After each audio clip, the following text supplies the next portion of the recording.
And St. Elizabeth Technical proudly roamed the streets of Santa Cruz on Monday as they celebrated their recent DaCosta Cup triumph, having beaten Glenmuir on December 20. Christopher Scott reports.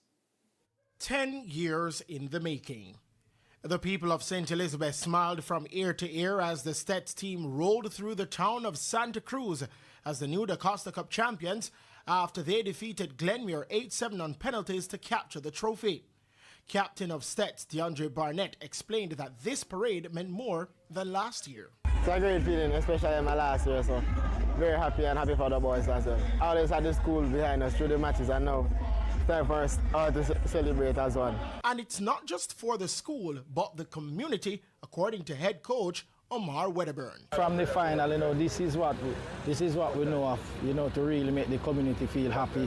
And I think this morning really demonstrate what I have been talking about all the while. And, as I see the community really come out and support us, the whole community, the town lively. And the lively because of one thing is the way that we play, the title that we bring to them. As I promised them in December, I'm going to bring an early Christmas to them. And they really wait until the new year to come and celebrate with us.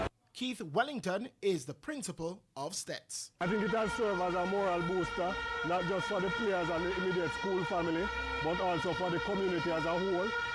For us to have gotten the boys out to compete and done so successfully, it brought some amount of life and energy into the community during the Christmas break. And there's one thing that they want Jamaica to know. If you're not say God, you're not say nothing. One crocodile. Christopher Scott, TVJ Sports.